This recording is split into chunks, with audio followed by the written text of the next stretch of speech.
오늘 이 오후에는요, 하나님이 냉장고에 붙여주신 10줄이라는 제목으로 말씀을 전하려고 합니다. 제가 부임하고 나서요, 어떻게 말씀을 전할까, 어떤 계획을 가지고 전할까 고민하다가 한 6주는 부임 설교를 하고 그 다음부터는 느헤미야를 가지고 공동체 회복을 위해서 쭉 강해를 해야 되겠다 생각을 했어요.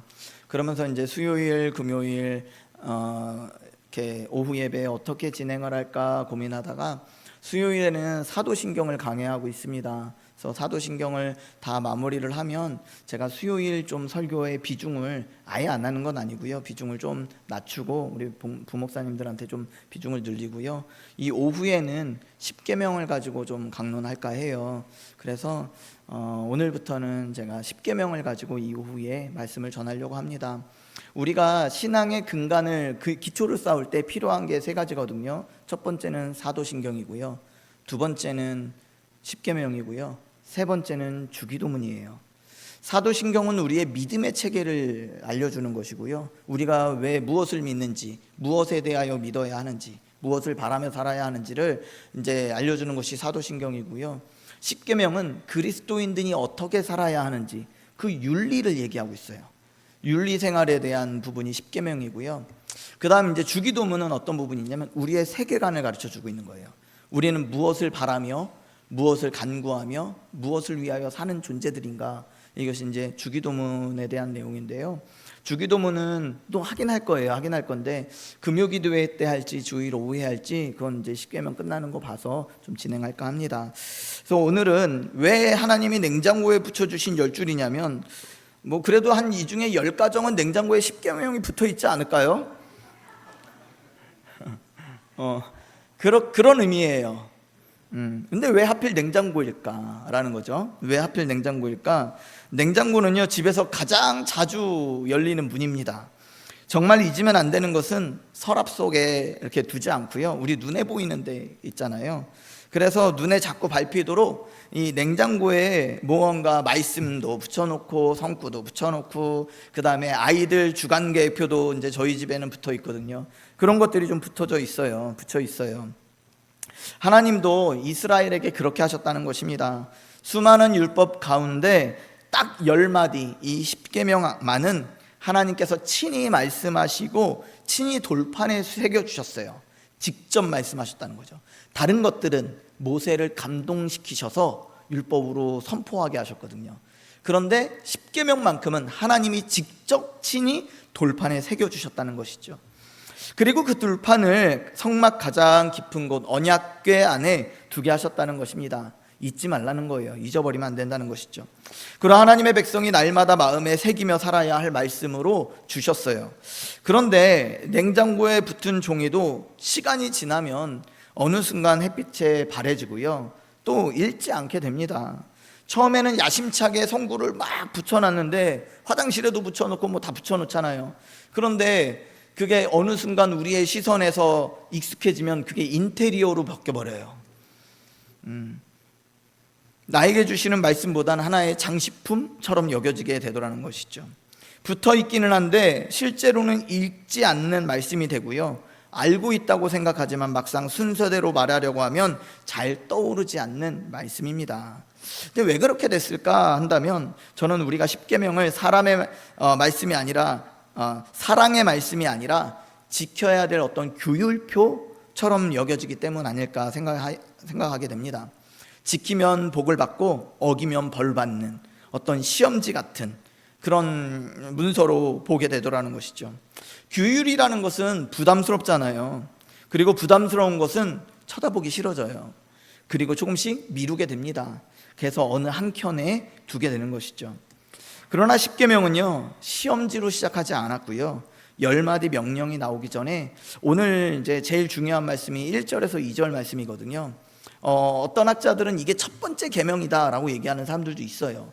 근데 대부분은, 많은 사람들은 이건 십계명의 율법의 서문이다 라고 해요. 자, 그러면서 20장 2절 말씀 우리 같이 한번 읽어볼까요? 20장 2절 말씀만 우리 같이 한번 읽어보겠습니다. 시작. 나는 너를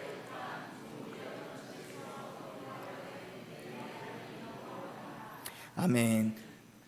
율법을 주시기 전에, 계명을 주시기 전에 먼저 뭐라고 말씀하셨냐면 나는 너를 구원한 하나님이야.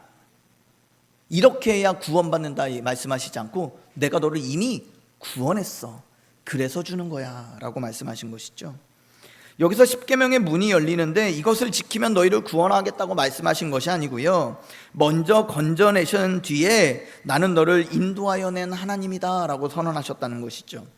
그러니까요, 계명, 율법보다 먼저인 게 은혜예요. 은혜가 항상 먼저입니다. 명령보다요, 우리가 지켜야 될 명령보다 구원이 먼저입니다. 십계명은 종을 묶는 사슬이 아니고요, 이미 건짐받은 백성에게 주신 사랑의 열마디라는 것이죠. 오늘 이 순서가 회복되어야 합니다. 율법이 먼저가 아니고요, 주님이 주신 사랑과 은혜가 먼저라는 사실이 우리 안에 먼저 느려지는 은혜가 있길 주의 이름으로 축복합니다. 자, 그래서요, 첫 번째로 보면요, 십계명은 시험지가 아니라 언약의 반지다라는 거예요. 반지다. 이게 무슨 말이냐면요, 십계명이 어디에서 주어졌는지 이제 보셔야 되는데, 십계명은 시내산에서 주어졌거든요. 시내산은 애굽에서 나온 다음에 만나는 산이에요. 이 순서가 중요한 것이죠. 하나님께서 이스라엘에게 10가지를 지키면 내가 건져주겠다, 구원해주겠다 라고 하신 것이 아닙니다. 너희가 이 율법을 10가지를 잘 지키면 내가 인정해줄게, 그래서 그때 내가 건져줄게 말씀하시지 않았다는 것이죠. 400년 종살이를 하던 백성, 내세울 공로 없던 백성을 먼저 구원하셨다는 것입니다. 그리고 말씀하셨어요. 이제 너희는 내 백성이다. 그러니 내 백성답게 이렇게 살아라 라고 말씀하신 거예요. 노아도요, 보면요, 노아도 하나님과 동행하는 자고 완전한 자고 의인이고 이런 평가를 받았거든요. 근데 그 말씀 바로 앞에 무슨 말씀이 있냐면 노아는 하나님께 은혜를 입었더라, 이 말씀이 먼저 나와요. 은혜를 입어야 사람답게 사는 거예요. 은혜를 입어야 성도답게 사는 거예요. 우리가 은혜를 얻기 위해서 해야 되는 것이 아니다라는 것입니다. 우리가 십계명을 시험지처럼 대할 때가 좀 많아요. 이만큼 지켜야 하나님이 나를 인정해 주시겠지. 또 십계명은 시험지가 아니라 반지라고 말씀드렸잖아요. 이미 건짐받은 백성이 누구에게 속했는지를 보여주시는 것이에요. 결혼 반지를 생각해 보세요. 반지는 결혼할 자격을 위해서 끼는 것이 아니죠. 결혼했으니까 끼게 되는 것이에요. 우리의 율법은, 우리의 십계명은 구원받았기 때문에 받았다는 것입니다. 누가복음 9장에 보면요, 변화산 사건이 나오거든요. 예수님이 변화산에서 산 위에 오르시니 모세와 엘리야와 예수님이 세 사람이 대화하는 것을 베드로가 이렇게 영안이 열려서 보게 됩니다. 그래서 그럴 때 말씀하시기를 어떤 내용에 대해서 말씀하셨냐면, 장차 예루살렘에서 별세하실 것에 대해서 이렇게 대화를 나누셨다고 누가복음은 기록하고 있거든요. 근데 별세라는 건 세상을 떠나다라는 뜻이잖아요, 우리말로는. 그런데 원어를 보면 헬라어로는 엑소더스예요. 이 엑소더스가 뭐냐면 출애굽이거든요. 출애굽. 예수님께서 우리를 출애굽시키실 것에 대해서 말씀을 나누셨다는 것입니다. 모세와 엘리야가 예수님과 나눈 이야기가 우리의 당신의 출애굽에 대해서 말씀하셨다는 것이죠. 십자가가 참된 출애굽이었다는 것입니다. 애굽에서 이스라엘을 건져내신 하나님이 이제 그리스도 안에서 우리를 죄와 사망에서 그 종살이에서 건져내셨다는 것입니다. 그래서 갈라디아서 5장 1절은 이렇게 기록합니다. 그리스도께서 우리를 자유롭게 하려고 자유를 주셨으니 그러므로 굳건하게 서서 다시는 종의 멍에를 매지 말라고 그렇게 가르치고 있습니다. 자, 그러니 우리는 이 반지를 시험지로 바꾸면 안 되는 것이죠. 그리스도께서 자기 피로 값을 치르셨습니다. 우리는 계명을 지켜서 사랑을 받는 사람이 아니에요. 이미 사랑받았기 때문에 계명을 지키는 것입니다. 그래서 제가 3가지를 좀 부탁드리려고 합니다. 먼저는요, 첫 번째, 이번 주에요, 여러분 반드시 실패하실 거예요. 네, 전 장담합니다. 왜냐면 저도 실패할 거거든요. 근데 그럴 때마다 역시 나는 자격이 없다, 이렇게 이어지면 안 되는 거예요. 자격은 십자가에서 주신 거예요. 실패는 우리의 행실을 흔들 수는 있어도 우리의 신분을 흔들 수는 없는 것입니다. 우리의 자녀됨을 바꿀 수는 없는 것이에요. 그리고 두 번째는요, 두 번째 당부드리고 싶은 것은 잘 지켰다고 생각하는 날에도 조심하시기 바랍니다. 오늘 내가 점수 좀 땄다 이렇게 생각하지 마시고 그 날을 하나님 앞에 말씀에 순종할 수 있는 은혜를 얻었다고 감사하는 그런 한 날이 되기를 바랍니다. 지킬 힘을 주신 것도 하나님이신 거예요.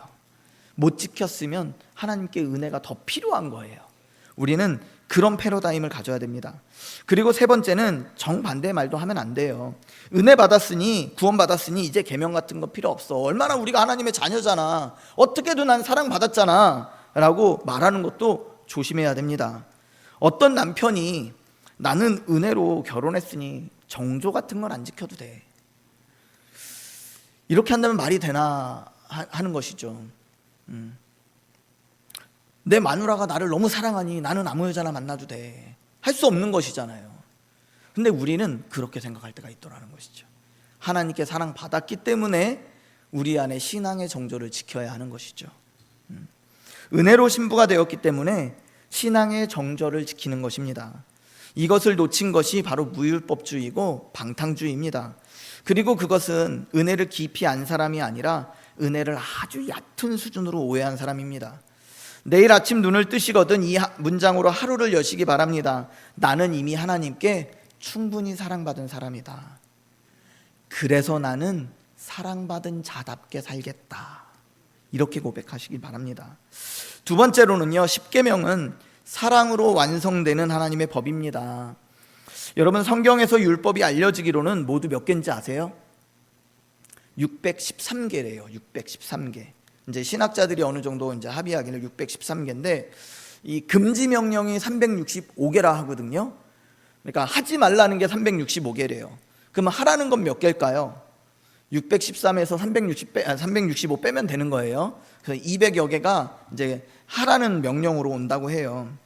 그래서 예수님 당시에도요 613개, 지금 여러분들 십계명 외우세요?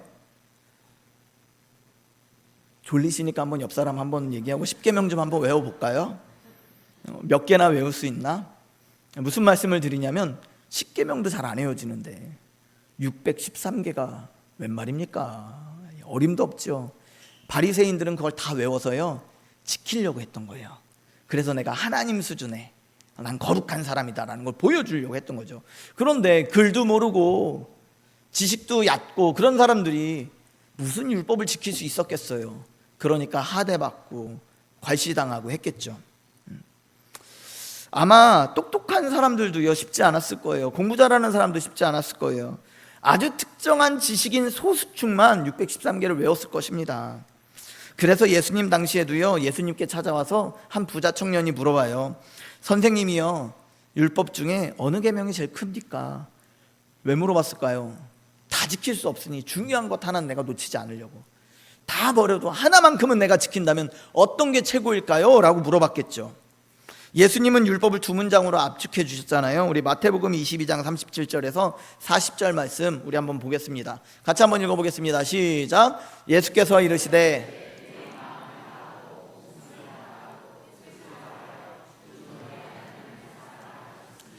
이것이 크고 첫째 되는 계명이요 둘째도 그와 같으니 내 이웃을 내 자신같이 사랑하라 하셨으니 이 두 계명이 온 율법과 선지자의 강령이니라. 아멘. 자, 이게 10계명의 구조거든요. 1계명부터 4계명까지는 하나님 사랑하라는 거예요. 그리고 5계명부터 10계명까지는 이웃을 사랑하라는 것이죠. 그래서 바울도 사랑은 율법의 완성이다 라고 했어요. 그런데 문제는 10계명이 너무 쉽게 남의 이야기가 돼버리더라는 거예요. 살인하지 말라, 도둑질하지 말라, 거짓 증거하지 말라. 우리는 금방 이렇게 생각합니다. 나는 사람을 죽인 적도 없고 남의 물건을 훔친 적도 없고 법정에서 거짓말을 한 적도 없습니다. 자, 그러면 10계명은 훌륭하지만 나와 상관없는 문장이 되어 버리는 것이죠. 그래서 이렇게 읽어봤으면 좋겠어요. 10계명에 사람 이름을 넣어보는 거예요. 10계명에 뭘 넣어보라고요? 사람 이름을 넣어보는 거예요. 어떤 사람 이름을 넣어보냐면 도둑질하지 말라는 누구누구의 시간을 빼앗지 말라. 누구누구가 애써 한 일을 내공으로 만들지 말라. 거짓 증거하지 말라는 누구누구의 이야기를 옮겨 누가 상처받지 않게 해라. 탐내지 말라는 누구누구의 집과 자녀와 자리를 부러워하다가 하나님이 내게 주신 것을 하찮게 여기지 말자. 자, 이 10계명을 너무 원대하게 생각할 것이 아니라 나랑 가장 가까이 지내는 사람, 그 사람 시기하고 질투하기 쉽잖아요. 그 사람에 대해서 내가 함부로 말을 옮기지 말자. 거짓 증거하지 말자. 그 사람을 부러워하느라고, 탐내서 부러워하느라고 하나님이 내게 허락하신 것들을 하찮게 여기지 말자. 도둑질하지 말자는 건 그 사람의 마음과 생각과 또한 에너지를 내가 함부로 빼앗지 말자. 이름이 들어가면요, 계명이 법조문에서 사람의 얼굴로 바뀌어버립니다. 계명은 머릿속에서만 지키는 것이 아니라 관계 안에서 지키는 것이거든요, 항상. 그래서 이 계명을 완전하게 사신 분이 바로 우리 주 예수 그리스도시죠. 그래서 마태복음 5장 17절에 보면 내가 율법이나 선지자를 폐하러 온 줄로 생각하지 말라. 폐하러 온 것이 아니요 완전하게 하려 왔다. 이렇게 말씀하셨습니다. 예수님은 하나님을 온 마음으로 사랑하셨고 온 마음으로 이웃을 자기 몸처럼 사랑하셨습니다.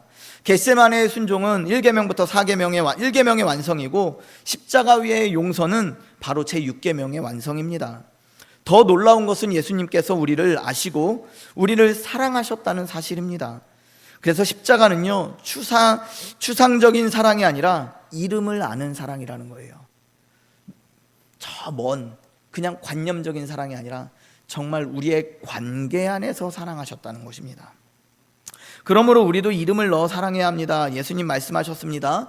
새 계명을 너희에게 주노니 서로 사랑하라. 내가 너희를 사랑한 것 같이 너희도 서로 사랑하라. 이렇게 명령하셨어요.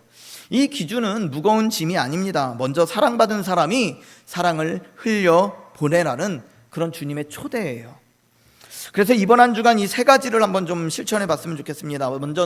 첫째는 오늘 밤 잠자리에 들기 전에 10계명을 순서대로 한번 소리내서 읽어보는 것입니다. 그래서 성경을 피셔도 좋고요, 순서를 모르면 의미도 모르게 됩니다. 그래서 순서대로 암송하지는 못해도 순서대로 암송하지도 못하면 그 내용을 제대로 알기도 쉽지 않습니다. 그래서 한 주에 하나씩만 외우셔도 괜찮으니 그렇게만 한 주에 하나씩만 외워도 10주면 되잖아요. 쉽게 얘기하죠, 제가. 뭐 50년, 60년, 70년 해도 못 외운 거를 이번 한 주간 10주 동안 하라고 하니까 좀 어려운 이야기일 수 있지만 그래도 목사는 도전을 드려야 되니 한 주에 하나씩 한번 외워보시기 바랍니다. 그러면요 10주면 되잖아요. 10주면 되잖아요. 그러면 가을이 지나갈 거예요. 그렇게 저녁마다 잠자리에 들기 전에 10계명 한 주를 순서대로 외우세요. 순서가 중요해요. 그리고 두 번째는 이름 하나를 정하는 거예요. 어떤 이름이냐? 나를 가장 힘들게 하는 사람이어도 좋고요, 나를 가장 소홀하게 여기는 사람이어도 좋습니다. 그 이름을 5계명부터 10계명까지 하나씩 넣어서 우리가 읽어보는 것이죠. 그 사람의 마음을, 그 사람의 사랑, 그 물질을, 마음을 또 빼앗기지 않고, 빼앗지 말고, 시간을 빼앗지 말고, 물질을 빼앗지 말고, 이렇게 한번 실천해 보는 거예요. 그 이름을 5계명부터 10계명까지 적용해서 조금 변화를 줘서 한번 읽어보는 것입니다. 그리고 세 번째는요, 그 중에 딱 하나만 정말 실천해 보는 거예요. 10개를 다 하려고 하면 하나도 못하죠. 빼앗지 않기, 말 옮기지 않기, 또 때로는 사랑으로 전화 한 통 넣어주기. 이 작은 것 하나가 이웃사랑의 최소 단위거든요. 그래서 이번 주에는 절대 남의 말 하지 말아야지, 이런 결단도 괜찮습니다. 상처되는 말 하지 말아야지, 괜찮습니다. 또 내가 몰랐던 사람 전화 한번 넣어줘야지, 일주일에 한 번만이라도 그 사람을 구체적으로 떠올려서 실천해 보시기 바랍니다. 10계명은요 실천하라는 윤리 강령이거든요. 그래서 이번 한 주간 딱 한 사람한테만 한번 적용해 보셨으면 좋겠습니다. 마지막으로 세 번째는요, 10계명은 삶의 순서를 바로 세우는 말씀이에요. 무슨 순서요? 삶의 순서예요. 삶의 순서. 자, 마지막으로 10계명의 순서를 보면요, 10계명은 내용만 메시지가 아니고요, 순서 자체가 메시지예요. 앞에는 하나님이 계시죠.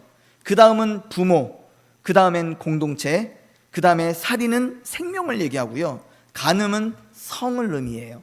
그리고 도적질은 탐심, 재산을 의미하고요. 그렇게 본다면 이 순서가 제일 먼저는 하나님, 그 다음에는 함께하는 가족이나 교회 공동체, 그 다음에 인간들이 중요하게 여겨야 될 건 어떤 우선순위보다 생명을 귀하게 여겨야 되고, 그 다음 생명을 만들어주는 것이 무엇이냐면 성이거든요.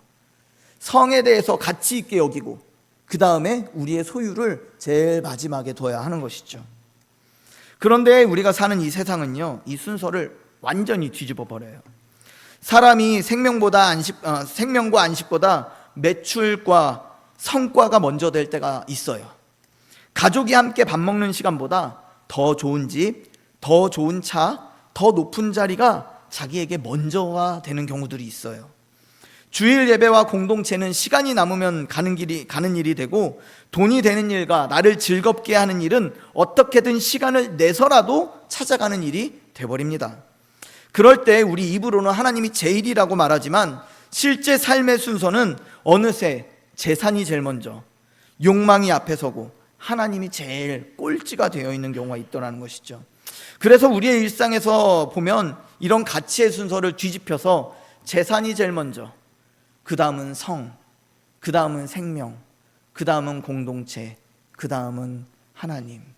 하나님이 제일 마지막에 되는 경우들이 있다는 거죠. 돈을 벌기 위해서 성도 팔아버리잖아요. 돈을 벌기 위해서 생명도 팔아버리잖아요. 자기 생명도 파는데 하나님은 왜 못 팔겠어요? 돈이 맨 앞에 오고요, 하나님은 뒤로 밀려버리게 됩니다. 그런데 세상만 그렇다고 말하면 설교가 아니라 사회 비평이겠죠. 우리는 어떠냐는 거예요. 물론 사업이 잘 되고 형편이 넉넉해져서 더 많이 섬기고 싶은 마음은 귀한 마음입니다. 그러나 조심해야 될 게 있어요. 하나님을 더 잘 섬기기 위해 물질도 필요합니다 라고 고백하는 것, 이 고백에 뒤가 숨어져 있을 수 있어요. 다른 의도가 숨겨져 있을 수 있어요. 그런 고백이 어느 순간 하나님이 내 형편을 풀어주셔야 내가 하나님을 섬길 수 있습니다 라고 하는 조건이 돼버리기도 하거든요. 그때부터는 하나님이 목적이 아니고요, 내 형편을 좋게 만드는 수단처럼 여겨지는 거예요. 바로 그 지점에서 우리의 순서를 점검해 봐야 하는 거예요. 왜 우리 예수님이요, 아무것도 염려하지 말라, 무엇을 먹을까 무엇을 입을까 걱정하지 말라, 이거는 저 이방인들이나 구하는 것이다 라고 하거든요. 이게 무슨 말씀이냐면요, 우리가 어렵고 힘들어서 하나님 앞에 기도합니다. 그리고 물질과 또 어떤 건강과 복을 얻어내요. 근데 이렇게만 보면 아무 문제가 없어 보여요. 그런데 다른 종교를 한번 볼게요. 다른 종교를 보면, 그냥 우리 무당들 보면 무당집에 가서 굿을 왜 할까요? 자신의 문제가 해결되길 바라서, 무언가 돈을 얻기 위해서, 명예를 얻기 위해서 굿을 하고 또 이렇게 점을 보잖아요. 그러면 단적으로 그들도 기도를 하거든요. 자기들이 믿는 신 앞에 기도를 하거든요. 근데 그 기도는 어떤 기도냐면 자기가 할 수 없는 일을 해줄 수 있는 신한테 달래서 내가 원하는 걸 얻고자, 그래서 찾아가는 거거든요. 이것을 하나님은 이방적 종교라고 말씀하십니다. 내가 원하는 게 먼저고요, 그걸 얻기 위해서 신을 달래서 얻어내려고 하는 건, 그럼 누가 위예요? 내가 원하는 게 위고, 신은 내가 존경과 어떤 한계 때문에 높여주기는 척하긴 하지만 이용해 먹으려고 하는 의도가 있는 것이거든요. 난 이걸 원하는데 적당히 들어줄게, 그러니 이 신이 나를 좀 도와줘. 말만 존경과 존중의 언어를 사용했지 사실은 부리는 거거든요. 우리 주님이 우리한테 무엇을 먹을까 무엇을 마실까 염려하지 마라, 하나님 이미 다 아신다. 너희들이 얻어내고자 하는 것 때문에 하나님 앞에 와서 하나님 앞에 빌지 마라. 하나님은 그것을 채워주는 수단으로 여기지 마라. 이미 하나님은 다 주셨다. 기도를 해도 하나님이 내 뜻을 이루어 주시는 대상으로 만들어버리면 우상숭배라는 거예요. 하나님은 그게 아니고, 우리가 기도하는 가운데 우리가 원하는 뜻이 있었지만 더 아름답고 훨씬 더 좋으신 하나님의 뜻이 내 삶에 이루어지길 원하는 기도로 바뀌어야 되거든요. 그게 신앙생활이에요. 내 뜻을, 율법을 잘 지켜서, 십계명을 잘 지켜서 내가 원하는 것을 하나님 앞에 얻어내는 방식이 아니라 하나님이 이미 다 주셨기 때문에 그 안에서 평안을 누리며 자유를 누리며 나의 이 땅에서의 행복을 위해서 주의 율법을 지키는 거예요. 관계를 위해서 지키는 것이라는 거죠. 십계명의 첫 줄도 이 사실을, 이 문제를 말하고 있습니다. 뭐냐면 나 위에 다른 신을 두지 말라 말씀하고 계시는 것이죠. 그러면서 10절에 보면 탐내지 말라고 하고 계셔요. 1절과 10절은 같은 10계명은 같은 맥락이에요. 우리가 하나님을 하나님으로 모시면요, 물질은 저 뒤로 가요. 하나님이 채워주시니까. 그런데 이게 뒤집혀 버리면요, 물질이 제일 앞에 오면 하나님이 맨 끝으로 가는 거예요. 그래서 탐심은 우상숭배라고 골로새서를 통해서 사도 바울이 우리에게 경고하고 있는 것이죠. 탐심은 단순히 더 갖고 싶은 마음이 아닙니다. 하나님이 계셔야 할 맨 앞자리에 다른 것을 앉혀버리는 거예요. 그렇다면 이 순서를 우리가 의지로 바로잡을 수 있겠느냐라는 것이죠. 없어요. 실패한다고요. 그래서 성경은 누구를 보라고 하냐면 예수를 바라보라고 합니다. 골로새서 1장 17절 18절 보면요, 그게 우리 한번 읽어볼까요? 같이 읽겠습니다. 시작. 또한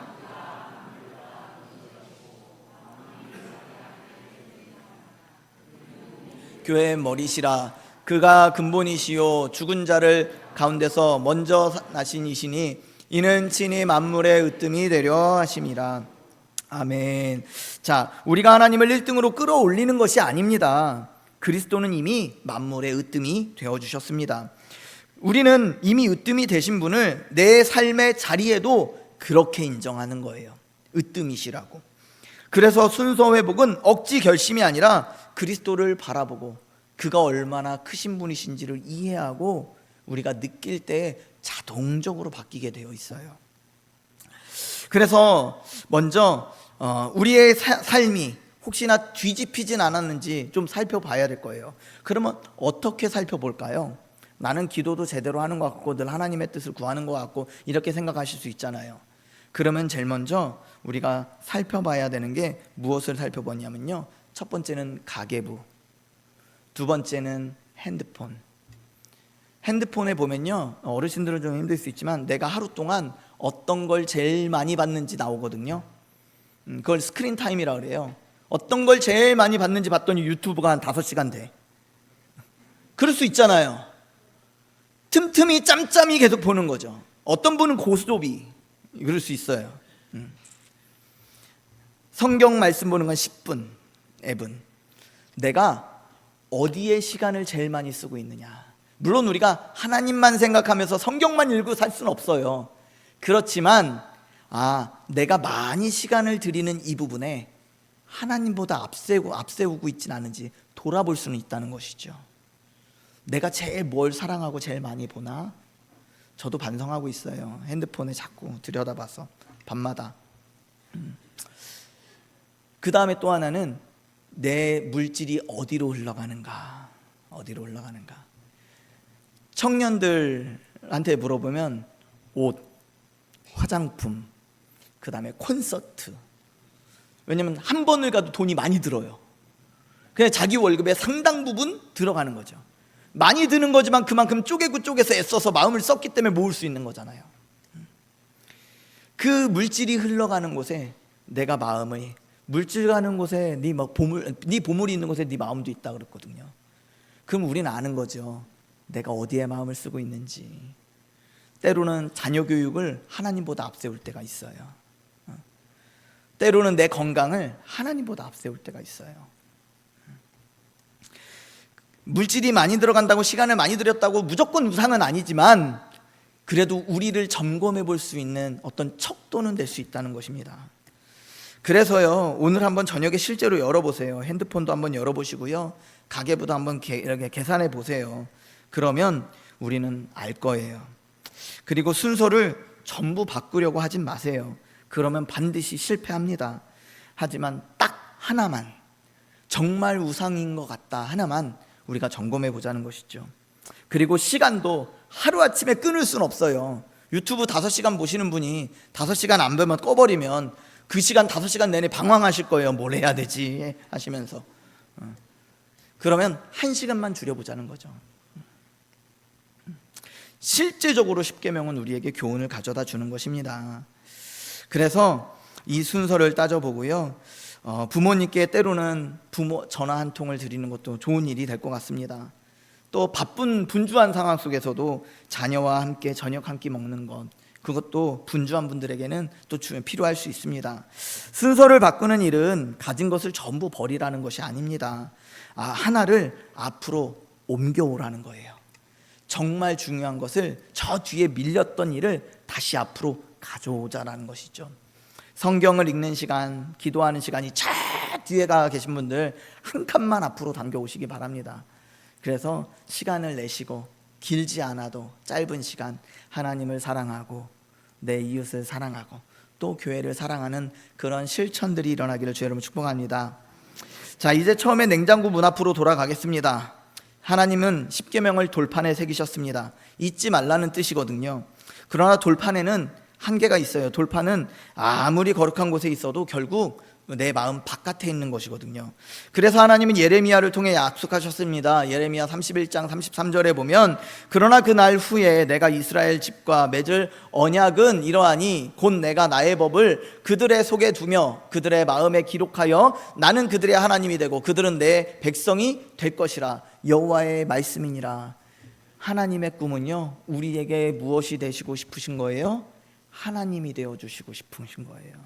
그런데 때로는 자녀가 나에게 하나님이 되어주고, 때로는 직장이 나에게 하나님이 되는 것 같고, 때로는 병원이 나에게 하나님이 되는 것 같다라면 순서가 바뀌었다는 것이죠. 오늘 말씀 속에서 이 순서가 바로잡히는 은혜가 있기를 주의 이름으로 축복합니다.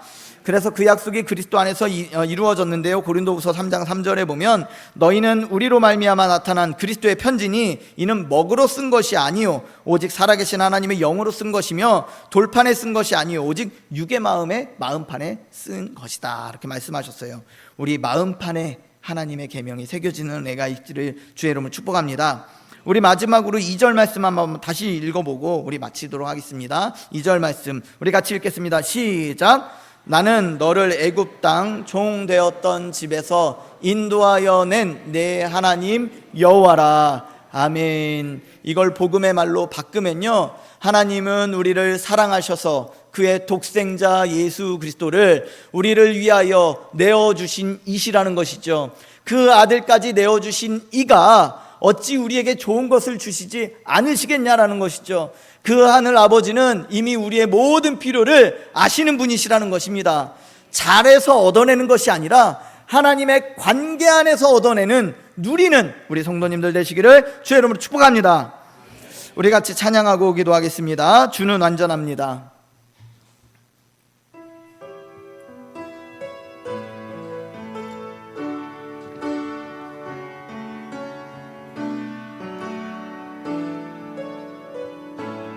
주여 우린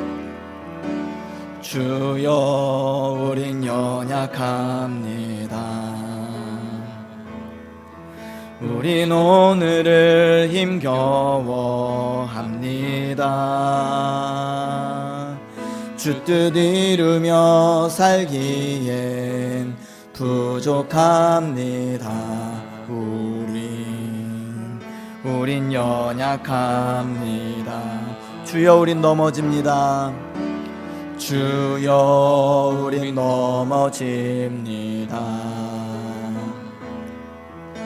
오늘 하루 또 실수합니다. 주의 긍휼을 구하는 죄인입니다. 우린 주만 바라봅니다. 한없는 주님의 은혜 온 세상 위에 넘칩니다. 가릴 수 없는 주 영광 온 땅 위에 충만합니다. 주님만 이기리오니 우린 그 길 따라갑니다.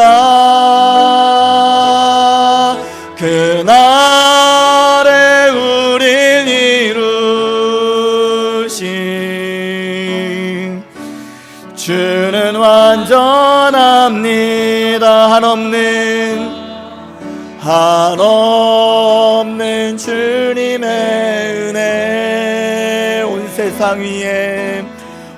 세상 위에 넘칩니다. 가릴 수 없는 주 영광 온 땅 위에 충만합니다. 주님만이 길이오니 우린 그 길 따라갑니다. 그날에 우린 이루신 주는 완전합니다. 그날에 우린 이루실 주는 완전합니다. 우리 한번 같이 기도하겠습니다. 사랑하는 성도 여러분, 이제 함께 우리 주는 완전합니다 라고 고백했습니다. 오늘 말씀을 통해 우리가 기억해야 될 것은 이것입니다. 하나님은 우리에게 계명을 주시기 전에 먼저 우리를 건져내신 분이시라는 것입니다. 우리가 완전해서 하나님 앞에 나아가는 것이 아닙니다. 완전하신 주님이 우리를 먼저 사랑하셨고 우리를 죄와 사망에서 종살이에서 건져주셨기 때문입니다. 그런데 우리는 실존적으로는 자주 넘어집니다. 그리고 우리의 순서도 자주 뒤집힙니다. 하나님보다 내 형편이 앞서고 사랑보다 욕심이 앞서고 말씀보다 세상의 기준이 앞설 때가 많습니다. 그러나 우리를 바라볼 분은 완전하지 못한 내가 아니라 완전하신 우리 주님인 줄로 믿습니다. 이 시간 우리 같이 고백합시다. 주는 완전하시고 주님의 사랑은 완전하시며 주님이 우리 안에 시작하신 일도 반드시 이루어 주실 줄로 믿습니다. 주님, 내 삶의 뒤집힌 순서를 다시 회복시켜 주시옵소서. 하나님, 우리를 건져주셨사오니 주의 백성 하나님을 하나님으로 믿게 하여 주시옵소서. 우리 다같이 주님 부르며 기도하겠습니다. 주여, 아버지, 우리는 너무나 연약합니다. 삶의 여러 가지 문제가 한 번에 닥치면 때로는 우리가 두 다리로 설 수조차 없이 우리의 삶과 우리의 가정이 흔들릴 때가 있습니다. 작은 질병이 우리의 마음을 흔들어 놓고 물질의 잠시의 어려움이 우리의 마음을 빼앗을 때가 있습니다. 주여, 또 우리는 하나님을 사랑하기보다 다른 것들을 사랑할 때도 너무나 많습니다. 어느덧 하나님을 사랑한다고 고백하지만 어느새 뒤집혀버린 내가 왕이 되고 싶고 내 원하는 것이, 내 뜻이 더 중요하게 여겨질 때도 있습니다. 그러나 하나님, 주님은 이미 다 알고 계셨습니다. 우리가 얼마나 연약했는지, 얼마나 이기적이었는지 다 알지만 그럼에도 우리를 먼저 구원하시고 우리를 위해서 십자가에서 피를 흘려주셨습니다. 그리고 그들을 바라보며 저들이 무슨 일을 하는지 알지 못한다고 하나님께 긍휼을 또한 간구하셨습니다. 주여, 그 한없는 은혜가 이미 우리 가운데 와 있는 줄로 믿습니다. 주님, 충분히 우리가 하나님의 은혜 가운데 살아가고 있음을 알게 하여 주시옵소서. 그리하여서 주님을 다시 바라보며 하나님을 하나님으로 모실 수 있는 은혜가 있게 하여 주시옵소서. 나의 형편에 마음 빼앗기지 아니하고 우리를 십자가를 통해 구원하신 그 아들까지 내어주신 그 하나님이 나의 아버지 되시고 내가 그분의 자녀가 되었음을 알게 하여 주시옵소서. 그 사랑을 받았기에 주일도 지키고 예물도 드리고 이웃도 용서하고 사랑하게 되는 그런 하나님의 백성이 될 수 있도록 주여 붙잡아 주시옵소서. 오직 주님만을 바라보며 따라가기 원합니다. 주님, 감사합니다. 오늘도 우리에게 주신 감동과 또한 결단하게 하신 은혜가 있는 줄 믿습니다. 이 자리를 떠나면 또 무너질 수 있지만 그때 나에게 집중할 것이 아니라 힘과 능력이 되신 우리 주님 바라보게 하여 주시옵소서. 주님 때문에 기도가 바뀌게 하시고 주님 때문에 우리의 씀씀이가 바뀌게 하시고 주님 때문에 쓰는 시간이 달라지게 하여 주시옵소서. 주님 때문에 옆 사람을 미워했고 시기했던 마음이 변화되게 하여 주시고 주님 때문에 허락하신 것들을 귀하게 여기고 자족할 수 있도록 인도하여 주시옵소서. 예수님 이름으로 기도합나이다. 아멘.